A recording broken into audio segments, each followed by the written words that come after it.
नमस्कार, मैं विष्णु शर्मा आप सभी का आपके ही अपने चैनल विष्णु एडीपी में हार्दिक स्वागत करता हूं। और आज मैं लेकर आया हूं आप लोगों के लिए फिर से एक बहुत ही अच्छी स्टोरी जो आपको बहुत ही पसंद आने वाली है। इसका टाइटल है द शिपरेक्ड मैन। ठीक है, शिपरेक्ड, यहाँ पे डब्ल्यू साइलेंट होता है। तो शिपरेक्ड का मतलब क्या होता है? शिप यानी जहाज, रेक्ड मतलब होता है बर्बाद होना। ठीक है, मैन यानी आदमी, यानी जहाज से बर्बाद हुआ आदमी, इसका टाइटल है।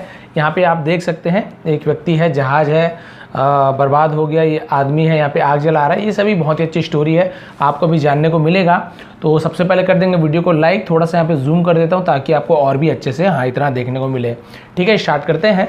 जैसे कि मैंने आपको बताया कि जहाज से बर्बाद हुआ आदमी, ऐसा टाइटल क्यों मिला है। तो सबसे पहले देखते हैं वंस अपॉन अ टाइम, एक बार की बात है, एक समय की बात है, इस प्रकार से बोलते हैं हम। Some passengers were travelling in a ship. ठीक है, सम पैसेंजर, सम यानी कुछ, पैसेंजर्स यानी यात्री। ठीक है, तो एक से ज़्यादा यात्री है तो पैसेंजर्स लिखा हुआ है। कुछ यात्री, वर यानी थे, ट्रैवलिंग, ट्रैवलिंग यानी यात्रा कर रहे थे। अब रहे थे, रहा था वाला क्यों आया? वर के साथ यहाँ पे कोई भी काम कर रहे हो उसमें एनजी लगा हुआ वर्ब में, तो ये आपका पास्ट कंटिन्यूअस टेंस होता है। वॉज या फिर वर्ब, वॉज या फिर वर के साथ यदि वर्ब में जो क्रिया में आईएनजी लगा हुआ हो तो रहा था, रहे थे, ऐसे यूज़ होता है। ठीक है, यही इज एम आर के साथ होता आईएनजी यहाँ पे, तो फिर वो रहा है, रही है, इस प्रकार से होता। तो कुछ यात्री यात्रा कर रहे थे इन अ शिप। शिप यानी क्या होता है? जहाज, जहाज में, एक जहाज में यात्रा कर रहे थे। सडनली, अचानक से, अ ह्यूज स्टॉर्म ब्रेव्ड अप। ठीक है, अब यहाँ पे ह्यूज स्टॉर्म, तो स्टॉर्म यानी क्या होता है? आंधी। ह्यूज यानी बहुत बड़ा, एक बहुत बड़ी आंधी यानी बहुत तेज आंधी बोल सकते हो, बहुत बड़ी आंधी बोल सकते हो। ब्रेव्ड अप, ब्रेव्ड अप यानी होता है उठना, तो बहुत बड़ी आंधी उठी। And the ship got ragged, और शिप गॉट यानी हो गया। ठीक है, और जहाज क्या हो गया? रैग्ड, रैग्ड यानी होता है बर्बाद होना। ठीक है, ये मुझे भी नहीं पता था इसका मीनिंग, तो मैंने इसे सर्च करके लिखा है कि वो जहाज क्या हो गया था? बर्बाद हो गया था। ऑफ ऑल द पैसेंजर्स, और सभी पैसेंजर में से यानी सभी यात्रियों में से, ओनली वन मैन सर्वाइव्ड, केवल, ओनली यानी केवल, वन मैन यानी एक व्यक्ति सर्वाइव्ड। सर्वाइव्ड यानी होता है जीवित बचना, उसे सर्वाइव कर गया बोलते हैं। ठीक है, तो एक ही व्यक्ति क्या हुआ? जीवित बचा। He was washed up on a lonely island. He was, तो वह क्या था? वॉश्ड अप, वॉश्ड अप यानी होता है बहा कर ले जाना। On a lonely island, on यानी पर, अ लोनली यानी एक, अकेले, एकांत बोलते हैं। आइलैंड, इसे आइसलैंड नहीं पढ़ेंगे, बहुत से लोग इसे आइसलैंड पढ़ते हैं, जबकि इसका एक्चुअल प्रोनाउंसिएशन होता है आइलैंड। आइलैंड यानी होता है द्वीप। ठीक है, आइसलैंड अलग होता है, आइसलैंड ऐसे नहीं पढ़ते, आइलैंड पढ़ते हैं इसे। आइलैंड यानी होता है द्वीप, यानी समुद्र के बीच में एक टुकड़ा जमीन का, उसे आइलैंड कहा जाता है। श्रीलंका वगैरह है, हमारे अंडमान निकोबार, उस टाइप से। ठीक है, तो वह बहकर कहाँ चले गया? एक अकेले आइलैंड में, एकांत आइलैंड में पहुँच गया, द्वीप में पहुंच गया। He prayed every day for someone to rescue him. He prayed, वह प्रार्थना करता था, प्रेड यानी प्रार्थना करना। ठीक है, वह प्रार्थना करता था, एवरी डे यानी प्रतिदिन, रोज जिसे कहते हैं, फॉर यानी के लिए, समवन कोई, टू रेस्क्यू हिम कोई उसे क्या करे? रेस्क्यू हिम यानी उसे, रेस्क्यू यानी बचाना। ठीक है, टू का यूज़ करते हैं, किसे बचाना, क्या करना, तो टू का यूज़ करते हैं। तो क्या करना? वो हमेशा ये प्रार्थना करता था कि कोई उसे क्या कर ले? बचा ले, कोई भी उसे क्या कर ले? बचा ले, वो रोज़ प्रार्थना करता था। मैनी डेज पास बाई, बहुत दिन गुजर गए। पास बाई यानी गुजरना। ठीक है, बहुत दिन गुजर गए। He built a small hut to live in. He built, उसने बनाया, बिल्ड का बिल्ट हो जाता है, बिल्ड अगर आईडी होता है, बिल्ड यानी होता है बनाना, और बिल्ट उसका पास्ट टेंस है बनाया। ही यानी वह भी होता है, उसने भी होता है, उसने बनाया। अ स्मॉल, एक छोटा, हट यानी झोपड़ी, to live in, live in यानी उसमें रहने के लिए। ठीक है, उसने रहने के लिए एक छोटी सी झोपड़ी बनाई। वन डे, तो एक दिन, लाइटनिंग स्ट्रक हिज हट। लाइटनिंग, तो लाइटनिंग यानी क्या होता है? जो बिजली बोलते हैं ना, बिजली चमकती है, उसे लाइटनिंग बोलते हैं। तो लाइटनिंग स्ट्रक हिज हट, लाइटनिंग ने क्या किया? स्ट्रक यानी मारना, जो चोट मारते हैं स्ट्रक कहते हैं। तो लाइटनिंग, बिजली ने क्या किया? हिज हट, उसके हट को क्या की? बिजली पड़ा उसमें, बिजली क्या कौंध गई, इस प्रकार से बोलेंगे। बिजली चमकी, बिजली कड़की, ऐसे बोलते हैं ना, लाइटिंग स्ट्रक बोलेंगे। और क्या हुआ? एंड इट कॉट फायर, और इसमें कॉट फायर, कॉट यानी होता है पकड़ा, कैच का कॉट हो जाता है, कैच यानी पकड़ना, कॉट यानी पकड़ा, फायर यानी आग। और उसमें क्या कर लिया? आग पकड़ लिया। किसमें? उसकी झोपड़ी में। उसकी झोपड़ी में बिजली कड़की और उसमें आग पकड़ लिया। The smoke rolled up to the sky, the smoke, और जो धुआं था, स्मोक यानी धुआं, रोल्ड अप यानी होता है ऐसे धुआं उड़ के जमा हो जाता है ना ऊपर, एक जगह आप देखे होंगे। Sky, to the sky, sky यानी होता है आसमान, ठीक है। बहुत से लोग बादल बोलते थे स्काई को, स्काई यानी आसमान होता है, बादल तो क्लाउड को बोलते हैं। स्काई जो नीला नीला दिखता है, खाली जगह नीला नीला, वो स्काई है। और क्लाउड यानी क्या होता है, जो काले सफ़ेद बादल भाप जैसे उड़ते रहते हैं उसे क्लाउड कहते हैं। तो वो बादल हो गया, स्काई यानी आसमान। और आसमान में धुएं के गुबार बन गए। एवरीथिंग वॉज लॉस्ट, सब कुछ खो चुका था, यानी सब कुछ क्या हो चुका था, नष्ट हो गया था। लॉस्ट यानी नष्ट हो जाना, वॉज यानी था, सब कुछ नष्ट हो गया था। The man was filled with grief and anger, the man was, और आदमी क्या था, फिल्ड यानी भरा हुआ था, विथ यानी साथ में या फिर से, किससे भरा हुआ था, ग्रीफ, ग्रीफ यानी होता है शोक, शोक जिसे बोलते हैं बहुत दुख होना, शोक से, और एंगर, एंगर यानी क्रोध, वो क्या भरा हुआ था, गुस्से से, एंगर से और शोक से भरा हुआ था, यानी दुखी भी था और बहुत ज़्यादा गुस्सा भी आ रहा था उसे कि भाई मेरी एक ही झोपड़ी थी वो भी नष्ट हो गया। गॉड, अब वो भगवान को क्या बोलते कि भगवान, how could you do this to me, how could you, आप कैसे कर सकते हो, कैन यानी कर सकना, कुड यानी कर सक, ये पास्ट टेंस में कुड का यूज़ करते हैं, कैन यानी कर मतलब कुछ चीज़ कर सकते हैं ना, मैं ये कर सकता हूँ, आई कैन रन, मैं दौड़ सकता हूँ, आई कैन स्विम, मैं तैर सकता हूँ, तो वहाँ पे कैन का यूज़ करते हैं। और इसी को कुड का यूज़ करते हैं जब पास्ट टेंस में बात होती है, तो कैन का पास्ट टेंस कुड हो जाता है।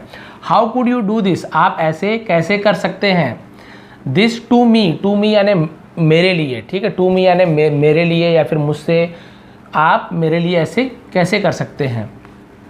ही क्राइड, वह, क्राइड यानी चिल्लाना भी होता है, रोना भी होता है, ही क्राइड, वह चिल्लाया। अर्ली द नेक्स्ट डे, ठीक है, और अर्ली द नेक्स्ट डे यानी उसके तुरंत दूसरे दिन, अर्ली द नेक्स्ट डे यानी उसके तुरंत दूसरे दिन। हाउ एवर, जैसे भी, ही वॉज अवेक्ड, ठीक है, अवेक्ड यानी क्या होता है, अवेक्ड यानी होता है उठा, वह जैसे तैसे वह उठा। By the sound of ship, by the sound of यानी किसके द्वारा उठा, शिप के आवाज़ से उठा, बाय यानी से या फिर द्वारा, the sound of a ship, तो एक शिप के द्वारा, बाय, ठीक है, तो एक शिप की आवाज़ के द्वारा उठा या एक शिप की आवाज़ से उठा, ऐसे भी बोल सकते हो आप। वो उठा अगले दिन। That was approaching the island, ठीक है, जो कि, दैट वॉज यानी जो क्या था, अप्रोचिंग यानी पहुंच रहा था, अप्रोच यानी बोलते हैं ना बहुत अप्रोच वाला आदमी है, पहुंच वाला व्यक्ति, वही अप्रोचिंग, तो पहुंच रहा था। देखिए वॉज के साथ अप्रोचिंग लिखा हुआ तो रहा था, रही थी आएगा।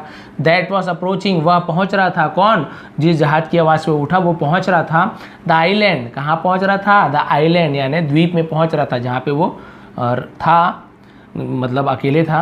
It had come to rescue him, it had come to, ये आ रहा था, टू रेस्क्यू हिम, उसे बचाने के लिए, ठीक है, हिम यानी उसे, ये उसे बचाने के लिए आ रहा था जो जहाज़ था वो।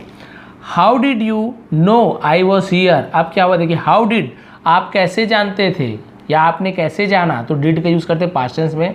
हाउ डिड यू नो, आपने कैसे जाना, नो यानी जानना, आई वॉज हियर, मैं यहाँ था, आपने कैसे जाना कि मैं यहाँ था। अब ये जो रेस्क्यू टीम है देखिए बोल रहे हैं, आज the tired man of his rescuer, आज पूछा, द टायर्ड मैन, थका हुआ व्यक्ति, जो आदमी थक गया था, वही जो आदमी पता है ना आपको जिसका झोपड़ी जल गई थी, वो थक गया था, और उसने किससे पूछा, ऑफ हिस रेस्क्यूअर्स, रेस्क्यूअर्स मतलब बचाने वाला, रेस्क्यू यानी बचाना, रेस्क्यूअर्स यानी बचाने वाला।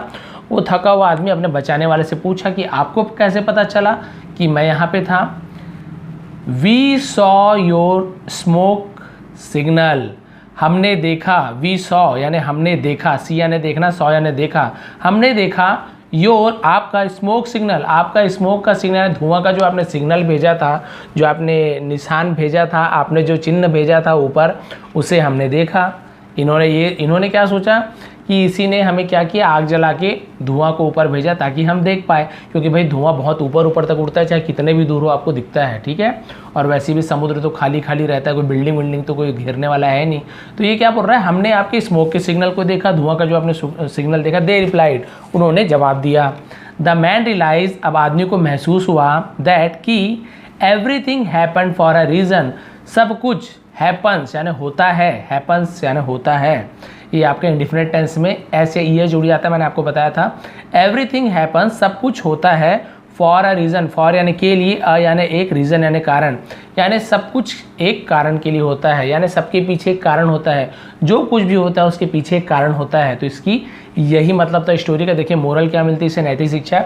Blessing do come in disguise, blessing यानी जो मदद होती है ना, जो आशीर्वाद होता है, do come in disguise, do come यानी आता है, इन यानी में, डिस्गाइज यानी भेष में, यानी जो आशीर्वाद है वो किसी भी रूप में आता है। डिस्गाइज यानी होता है भेष, भेष बदलना, भेष, किसी भी रूप में, किसी भी भेष में आशीर्वाद पहुंचता है।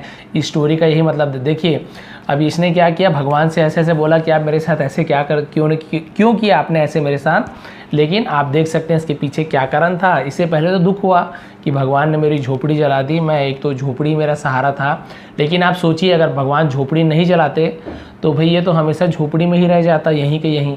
तो वो ज़्यादा अच्छी बात थी कि उसकी झोपड़ी को जला के जो धुआं उठवाया, जो कि ऊपर घेरा बन गया था ऊपर धुआं, और इनको दूर से दिखा जो शिप है जो आने वाला था कि अच्छा यहाँ से धुआं उठ रहा है, मतलब ज़रूर कोई वहाँ पे व्यक्ति होगा। भाई जानवर तो आग लगाएंगे नहीं, ये अपने आप की बार लग जाता है, लेकिन आइलैंड में ऐसे तो होगा नहीं। तो इन्हें डाउट गया कि कोई ना कोई होगा। ये सभी आए, देखे ये आदमी यहाँ पे थे और फिर उसे बचा कर ले गए। तो रेस्क्यू यानी होता है बचाव कार्य। तो आप सभी ये भी नया वर्ड आपको सीखने को मिला। तो बताइए आपको स्टोरी कैसी लगी। यानी कि आपकी लाइफ में जो कुछ भी हो रहा है उसके पीछे कुछ ना कुछ कारण है। ये ज़रूरी नहीं कि आपके साथ हमेशा अच्छा ही हो, लेकिन आपके साथ जो कुछ बुरा भी हो रहा है उसके पीछे भी कोई ना कोई कारण होता है। हो सकता है आपको कोई, मान लीजिए की बात है, आपको कोई दुख पहुंच रहा है, आपको घर वाले चिल्ला रहे हैं, आप काम नहीं करते हो, ये नहीं करते हो, तो हमें उस समय बुरा लगता है कि भगवान हमारे साथ ये क्या हो रहा है, हमें क्यों बुरा भला बोल रहे हैं। लेकिन कई बार ये होता है कि वही चीज़ आपको क्या करता है, आप उससे क्या होते हैं, आगे बढ़ते हैं। आपके मन में आता है कि नहीं मुझे करना चाहिए, सबके मुंह मुझे क्या करना, बंद करना है, और इसी चक्कर में आप अच्छे अच्छे काम करते जाते हैं, जो भी हो अपने पैर पे खड़े होते हैं और सबको जवाब मिल जाता है। और उसी चक्कर में देखिए भाई आप अपने पैर पे भी खड़े हो गए। अब वही आपके माता पिता नहीं बोलते, हो सकता है आपके मन में स्पार्क लगता ही नहीं, आग आती ही नहीं, और आप वैसे की वैसे रहते हैं। तो भाई सबके पीछे कारण होता है, कुछ दुख मिल रहा है उसके पीछे भी कारण है, और हमेशा दुख नहीं होता, आप सभी को पता है। दुख है तो सुख होगा, और सुख है तो कभी ना कभी दुख आना ही है। सब चीज़ के लिए तैयार होनी चाहिए। इसका मतलब यही है कि कभी भी हमारे लिए कोई भी आशीर्वाद भगवान का किसी भी रूप में पहुंच सकता है। तो ये थी स्टोरी। थोड़ी भी पसंद आई तो प्लीज़ लाइक करेंगे, शेयर करेंगे। आप सभी का बहुत बहुत धन्यवाद। आपका दिन शुभ रहे।